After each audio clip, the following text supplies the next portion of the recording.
I'm Philip Bransford with the Washington County Administrative Office. Thanks for coming. And just quickly, I'm going to go down this way so we could get everyone's names and titles and a little audio check at the same time. I'm Deborah Wood, that's spelled DeborahWood, and I'm Manager of Animal Services for Washington County. Hi, thanks for coming. I'm Randall B. Covey, C-O-V as in Victor, E-Y. I'm the Field Services Supervisor for Washington County Animal Services. So thanks everyone for coming to that good audio. Everyone's got it? All right. And what we have here for you is debriefing on an incident that happened in February that you've been covering. We're going to move this along in two parts, really, well, three. We're going to start with Debbie, and she's going to give you some context here for what Animal Services is all about and what they are doing day to day. Randy's going to walk us through the incident almost minute by minute, and we have that visual aid at the end there. So we did a poll earlier, and laser beams are considered TV worthy, so we're going to go with a laser pointer. And to get from here to there, it takes us about 20 minutes. So we're going to hold questions, if you would. We've tried to think of just about everything. So hopefully you'll get what you came for just with those two pieces. However, we're going to have some time here left over to do some questions and answers. Debbie and Randy are experienced and have, and we're going to hear in a second how busy they are. So we're going to be mindful of their time as well. But I think we have some time towards the end if you have time to do some B-roll opportunities and whatever else we can accommodate, just so that we can get you what you need today and get them back to their job. So hopefully by about 3 o'clock we're basically done. Does that sound about right? Okay, so to start off our and then everyone see Wendy as we get back out of here. So you have some hard copy. So we're going to get her rolling with Debbie Wood, manager of our Animal Services Division with our Health and Human Services Department. Thank you. I want to start out by saying that as most animal lovers in this community know, I am a longtime animal advocate. I accepted the position of manager of animal services 5 years ago because I felt it was the place that I could do the most good for the animals in need in our community. I do not tolerate animal abuse in any form by anyone. Our programs have been highlighted locally and nationally for our effectiveness in saving the lives of shelter animals and also for our effectiveness in prosecuting the crimes of neglect and animal abuse. We have therefore taken this incident extremely seriously and have thoroughly reviewed all of the available information. We welcomed the independent Hillsboro Police Department investigation and have fully cooperated with that investigation. This is why we've not made a statement until now. We wanted to take the time to carefully and fully determine exactly what happened. The Hillsboro Police Department investigated this case very thoroughly. The evidence was then forwarded to the District Attorney's Office for review. The District Attorney's Office concluded that there is insufficient evidence to prove that the officers' actions were not justified. We've also spent many hours examining internally exactly what happened during this incident. We looked long and hard to see if there were any training or judgment issues and whether the incident could have been handled differently. After a great deal of review and reflection, I am convinced that the responding officer followed a reasonable course of action given the specific circumstances at the particular time. And in just a couple of moments, Randy will go through with you exactly what happened that day and what the specific circumstances were. A couple of things to put in context before he does that is to understand that dogs often behave very differently when their owners are not with them than when their owners are with them. One of the statistics you'll see in a little bit is that we investigate over 350 dog bites every year here in Washington County. And I can tell you the almost universal response with every dog owner who has a dog bite somebody is that they are completely surprised and do not expect their dog to behave in that way. So dog behavior, particularly when the owner is not present, is often very different than what the owner would expect. The other thing I want to say is that these are difficult and often dangerous jobs. Just as firefighters run into a burning building and police officers put themselves in harm's way, our animal services officers are first responders when there is an animal in need or when there is a person who is in need because of a dangerous animal. The National Animal Control Association has determined that over the course of the years, at least 21 animal services officers have died in the line of duty. Many more animal services officers nationwide each year are seriously injured either by animals or by the animals' owners. Washington County has had several staff members bitten by animals, including a staff member last year who was hospitalized for 5 days after being bitten by a cat. So I think you need to understand that these are dangerous situations which the officers are put in. Another thing for you to understand is we have an enormous volume of animal interactions during the course of a year. The statistics are behind me, and they will also be in your handout. But the short version is that we have 6 animal services officers who were dispatched to more than 6,400 calls in 2013. Out of those calls, 186 were calls for help from law enforcement agencies. Over 2,500 were calls for stray dogs, and out of those stray dogs that we received calls for, 540 people who reported the incident reported the call as an aggressive dog. There were 366 calls for stray animals who sadly were deceased at the scene, and that was primarily because they were hit by cars. So it can be a dangerous thing to be a stray animal as well. Our officers investigated 389 incidents of animals that bit people, from things that were fairly minor bites that just, broke the skin, to very serious attacks on people within this county. And again, in most cases, people are very surprised that their dogs actually bit someone, and a universal thing that we hear is that they never expected their dog to do that. Our shelter housed over 3,700 animals last year. So we've had thousands and thousands of animal contacts, and given that, our safety record for the animals has been nothing less than extraordinary. Another question that people ask a lot is what kind of training do our officers have? And our officers are very highly trained professionals. All of our officers have attended the National Animal Control Association Academy, which is an intensive week-long training that officers are required to undergo to work here at Animal Services.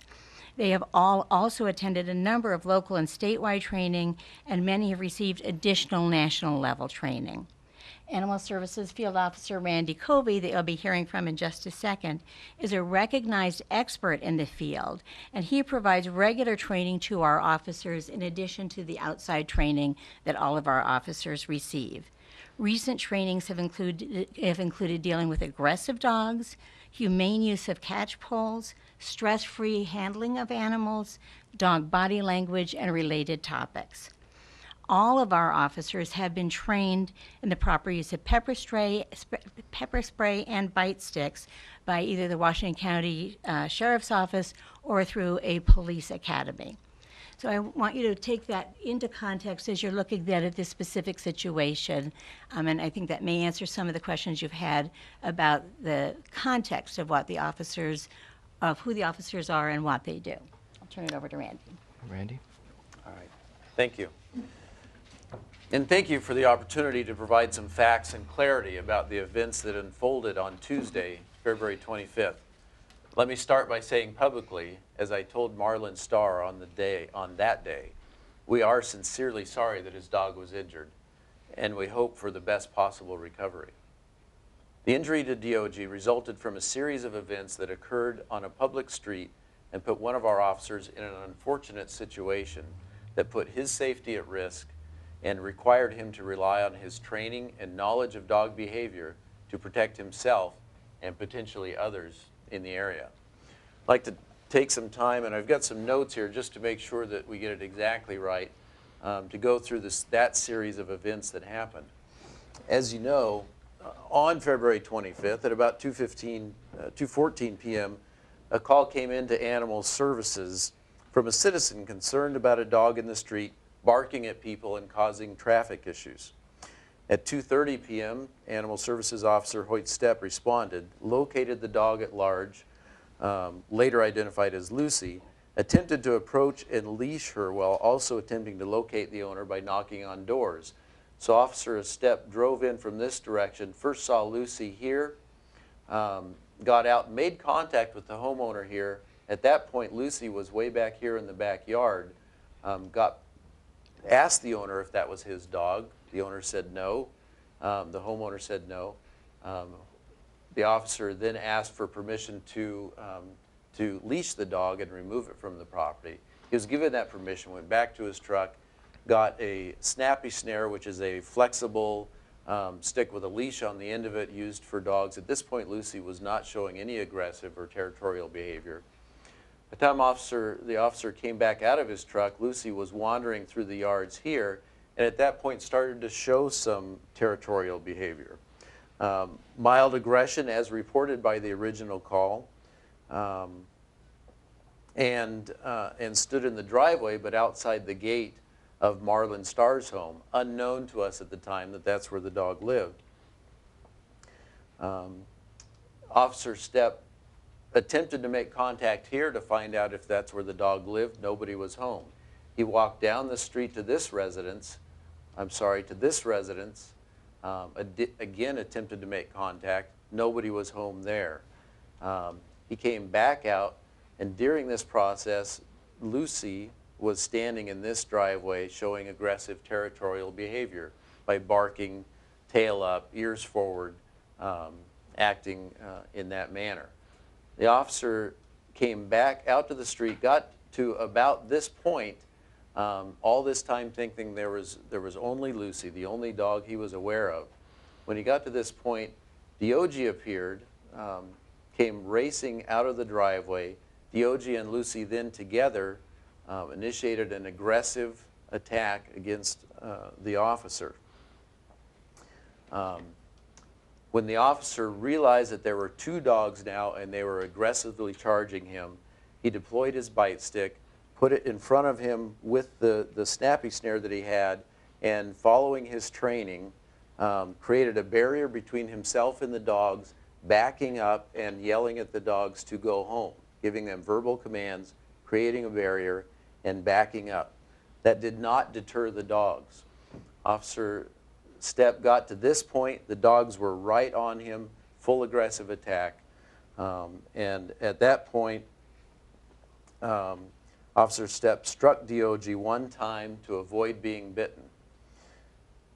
Diogi retreated, ran back onto the property.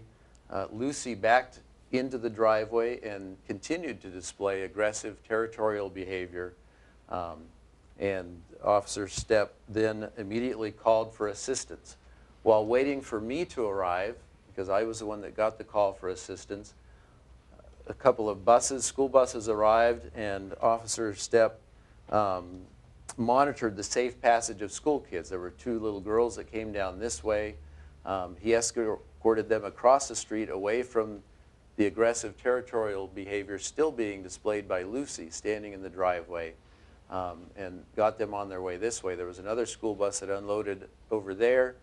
He escorted three kids back, keeping them on this side of the street, keeping himself between them and the dog that was displaying some aggression. While he was doing that, he was approached by an adult male, identified as Bruce Stewart, who said that Lucy had tried to bite him approximately 25 minutes earlier than this particular time. I arrived on scene, and when I arrived, I observed Lucy showing aggressive territorial behavior here in the driveway. I saw Officer Stepp standing near the middle of the road and in front of the address later identified as Marlin Starr's home. An unidentified man at the time, we believe is now Mr. Erno, was here when I arrived. He had 2 dogs on leash. He offered to assist. He indicated that he knew the dog owner. He gave us the names of the 2 dogs that lived there. We declined his offer of assistance due to safety concerns because the dogs had exhibited aggressive territorial behavior.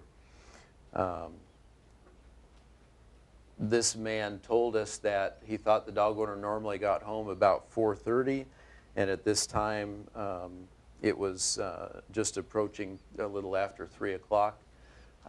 He also told us that he thought there was a doggy door on the side of the house that the dogs could go in and out of. The gates here were wide open at this time. Several other onlookers indicated that they did not know how to get a hold of the dog owner because we asked. Attempts to contact the dog owner were unsuccessful.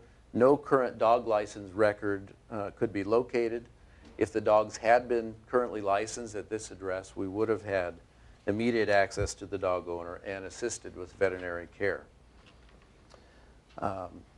Officer Stepp and I were able to corral Lucy back into the yard, into the fenced yard, secured the gate with a cinder block because the latch was ineffective.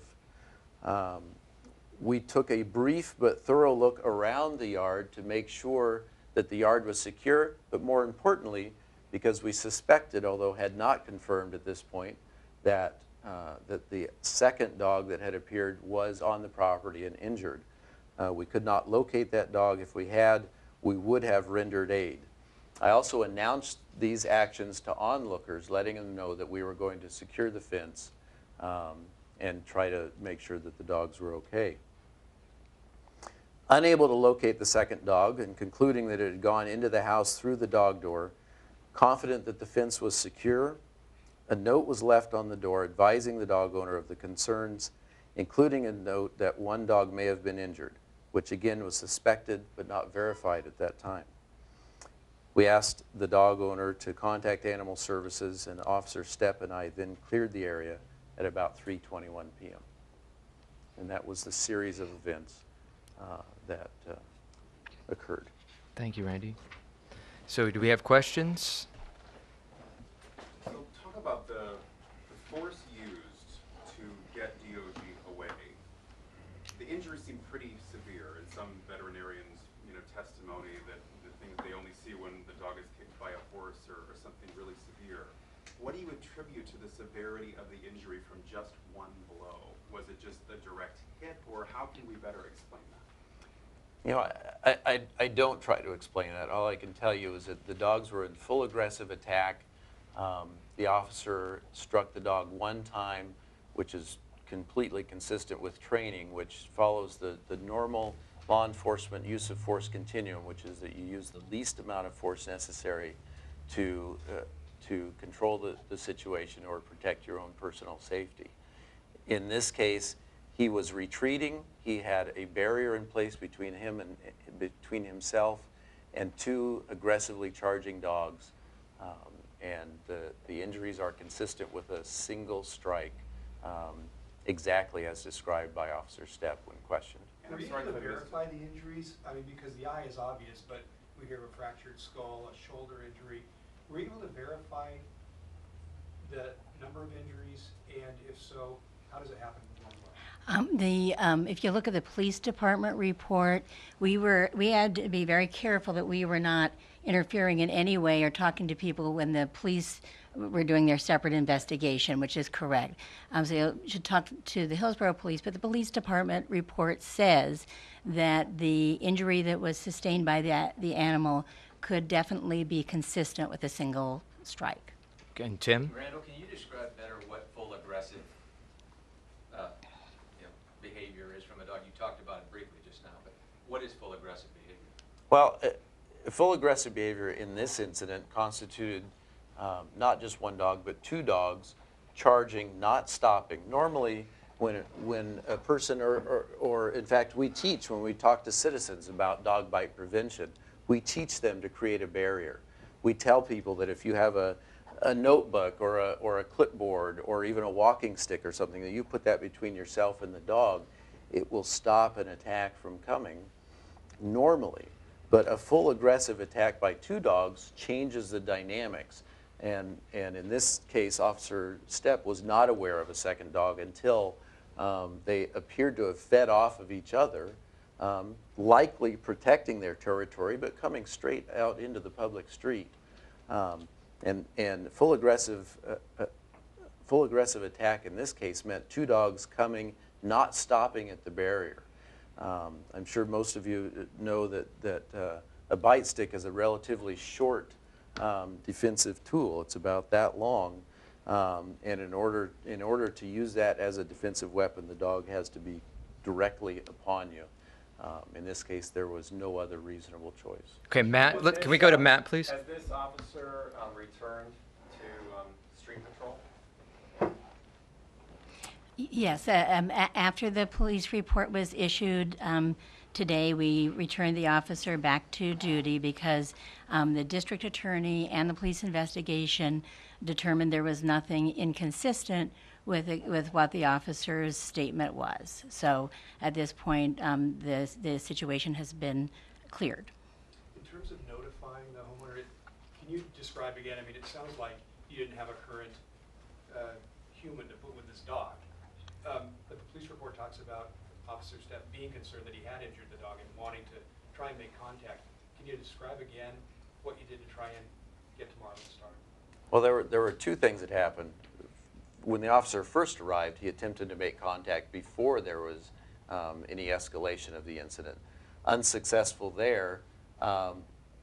After I arrived, because the incident happened relatively quickly after I arrived, we not only talked to onlookers that were nearby to ask if they knew how to contact the dog owner, but we also did a records check of our own to try to verify. If the dogs had been currently licensed, we would have easily been able to find owner contact information and called immediately. So you're saying excessive force wasn't used? Excessive force was not used in this incident. Does your department have a policy on excessive force, a way to measure it, a way to define it? Our policy regarding the actions of officers is based on the training that they receive. The training that they receive, as I mentioned, is based on the use of force continuum that's standard training for law enforcement professionals. It's provided through police academies, it's provided through the Sheriff's Department, and it talks about the fact that the use of force is only, you should only use enough force adequate to control the situation. Now, when it comes to this type of situation, the use of force continuum started with the officer putting a barrier between himself and the dogs and trying to, and backing up. This was not the officer moving forward. This is the officer moving backwards as quickly as he can, which is what he's trained to do in this type of situation, holding a barrier between himself and the dogs and only using a single strike at the very last minute to prevent harm to himself.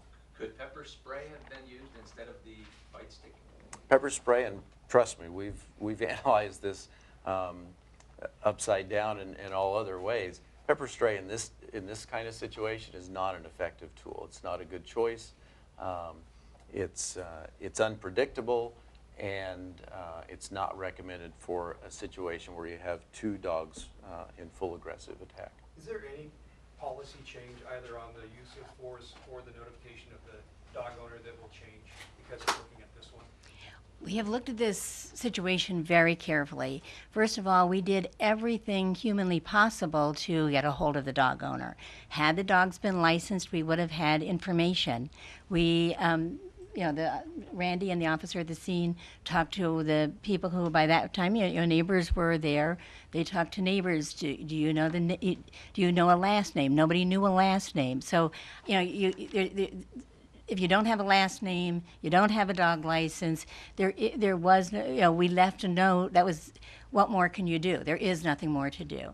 The other thing we did is review the training that the officer had received, and we actually Randy had done a recent training with the officers on dealing with aggressive dogs, and we then looked at the training the officer had received, and again, we looked at that particular situation, because you have to look at that circumstance at that time.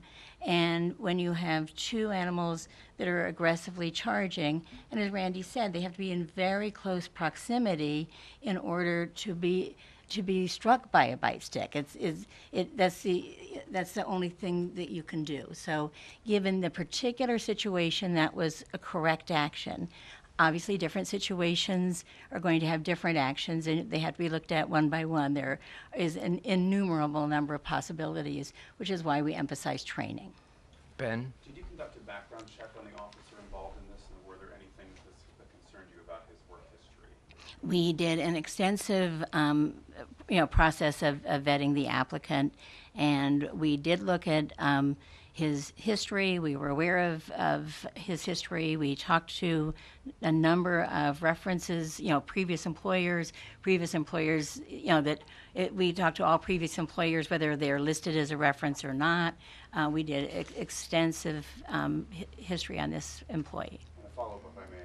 Forgive me for bringing this up because we haven't had a chance to confirm it ourselves, but we got a tip about something in Alaska where he might have been involved in a similar sort of allegations of abuse. Were you aware of something like that? There were two allegations that were brought up in the police report.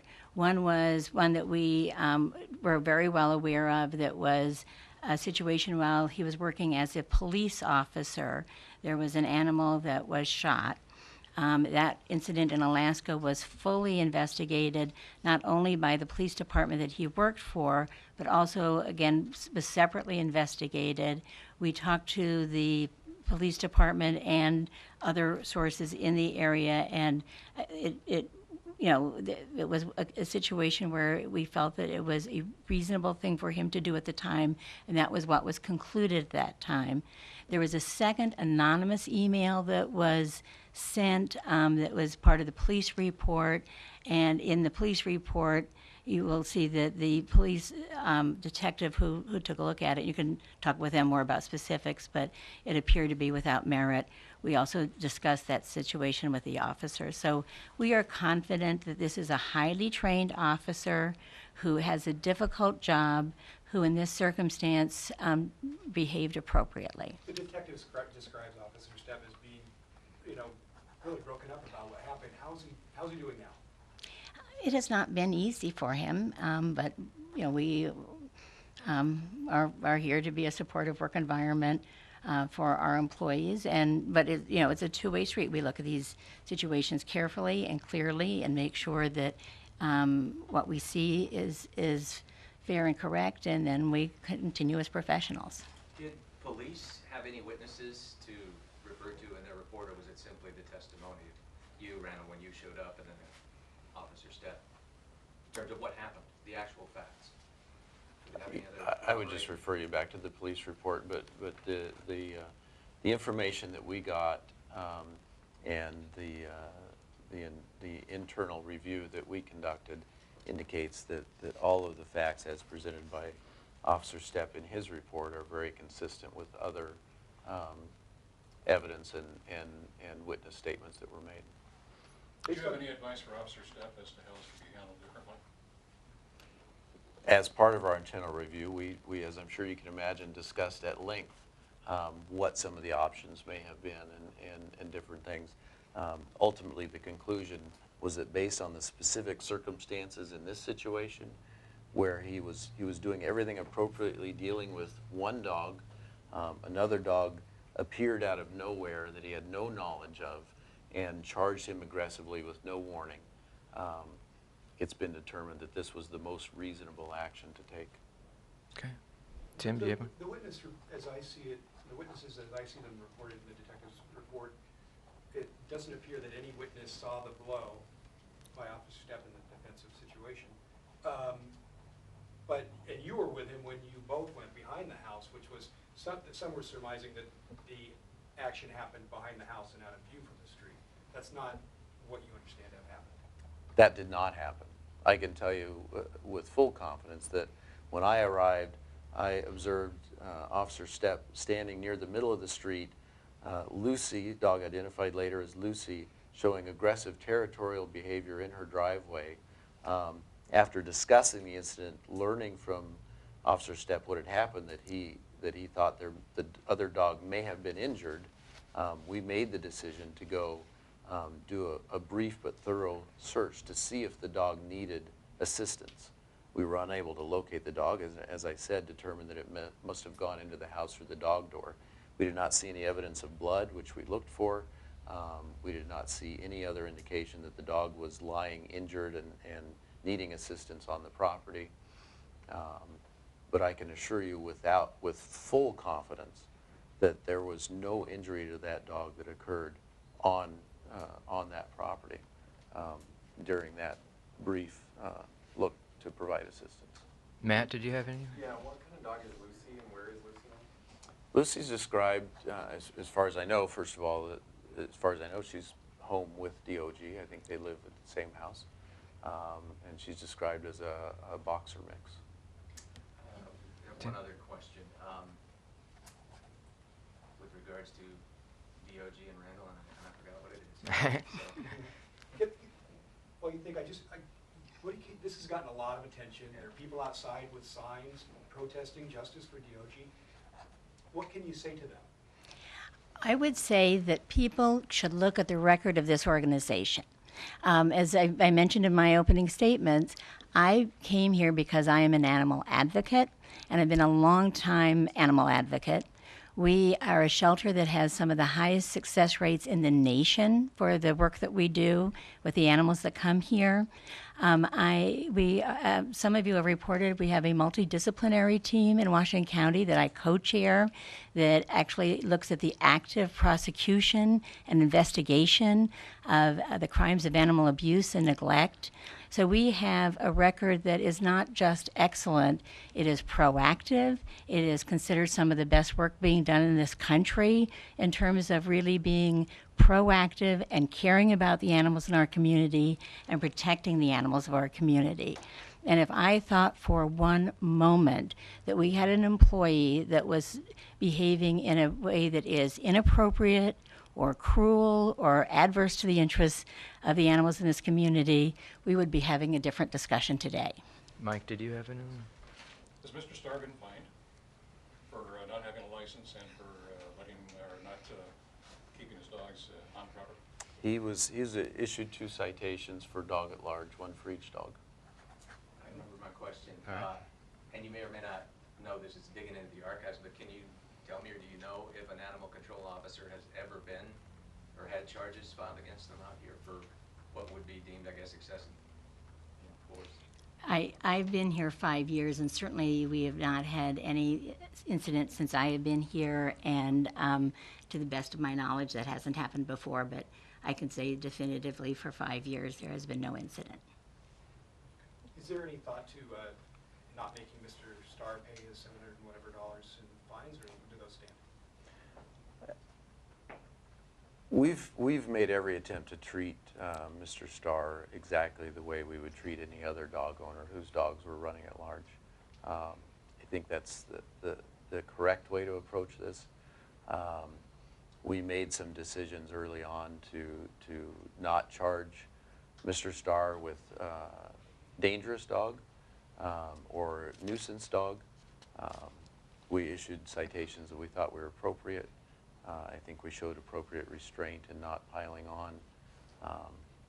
We are very sincerely sorry about the injury to DOG, but we would ask Mr. Starr to consider that a fair amount of that responsibility lies with him in restraining his dogs properly, securing his fence, having his dogs properly licensed, so that when unfortunate situations occur, we have a good way to contact him and try to avoid try to keep things from escalating as they did in this case. Any How other? much were those fines, the citations?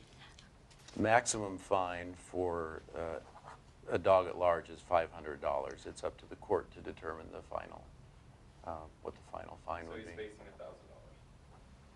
facing it too. Yes, sir.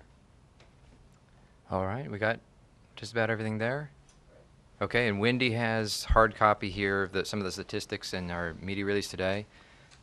We have some more time for B-roll and that kind of thing. If you give us a chance to kind of break up a little bit, that'd be great. You have one more, Tim? The only thing I'm wondering, would you be willing to show us your bite stick to demonstrate how long it is? I mean, you've got one on your holster right now. Yeah, you know, that's a good question, but the answer to that is that the bite stick is a defensive tool and weapon, and it's only deployed when absolutely necessary. So I'm going to respectfully decline your request. That's it on your, and it's this, how long? They vary a little bit in length, but they are average about 20 inches. All right, thank you.